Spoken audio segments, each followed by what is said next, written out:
Hey, Yanayo here. Now, before I begin, please note that this video is in portrait to give you the best visual impression of the app I'm about to review. If you're okay with that, watch this video on the YouTube mobile app in full screen. If you're not okay with portrait video, well, at least I know your mama likes portrait. Today, we're on the Play Store looking for an app to help us manage our moolah. So if you have money, please keep watching. If you don't have any money, I have other videos you can watch instead. One interesting finance app is Money Lover by Fincify. Now, first impressions, it has a nice icon. It's not as simple as I like my icons, but it's better than most icons. I'll give the icon an 8.5 out of 10. 1 million downloads and a rating of 4.5, which isn't bad at all. The screenshots on the Play Store are colorful and definitely nice to look at, but they also show you exactly what to expect. And from what I can tell, material design is on the way. Let's install the app. 15.3 MB, pretty nice small size. Opening it, and like most apps, the first thing you see is a view pager that showcases features within the app and a way to log in. You can use Facebook, Gmail, or email. I'll use Gmail, and the app needs access to my dick pics, which is a reasonable request, so I'll allow it. It prompts you to select a default currency. Benjamins will do just fine, thank you. And when the app starts, it makes this coin sound, which is a nice touch. I've just opened the app and I'm already annoyed by the ads at the bottom. I mean, it's a finance app that probably has some features people would pay for, and instead of finding a clever way to monetize, you completely fuck up the experience by putting ads at the bottom. Alright, the main page shows you a view pager with tabs and they're organized by month. Oh, I have some DMs here. Nothing important, so I'll assume that the first thing I'm supposed to do is to tap on the floating action button, which leads us into a way to add transactions. There's a tutorial to help you through your first transaction, and oh yeah, if you didn't notice, there's a fucking Quarry Crusher for sale.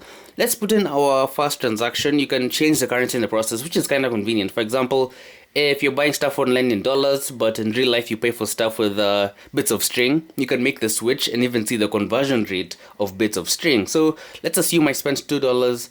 It's a little weird that you press the equal sign to enter your number, but that's just nitpicking.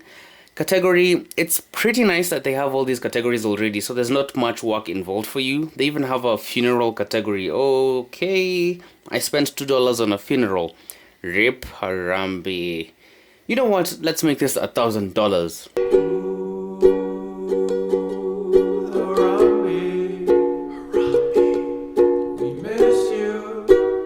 Done. So now our empty month tab has some stuff on it, and at the top there's an overview that shows you your cash flow, net income, among other things, and also there's a prompt for you to create a budget.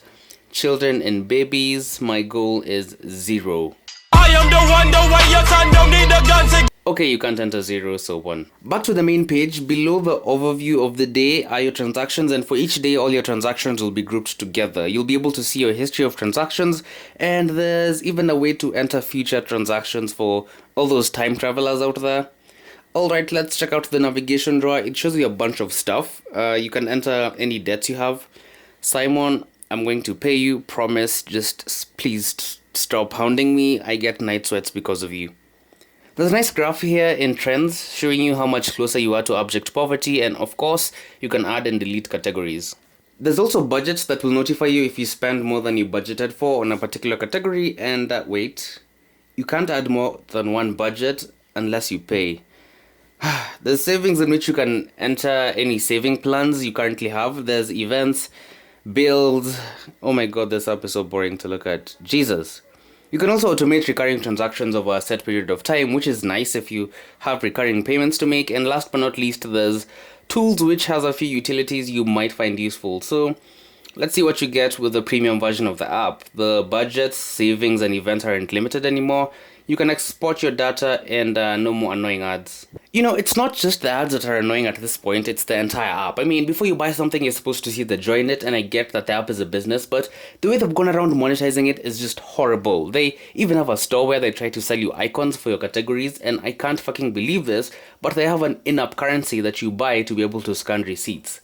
The user interface is boring and completely destroyed by ads. The user experience in this app is very limited because this app that's supposed to help you manage your money wants to take as much of it as it can. I would give this app a weak 3 out of 5, and I would recommend that if all your money hasn't been eaten up by Money Lover already, you switch to one of the much better alternatives out there, such as wallets. I should have seen this coming from the name Money Lover. Find the link to wallet in the description because this app sucks. Alright, that's it for today. Comment, like, subscribe and suggest apps. I'll see you in the next video. Bye bye.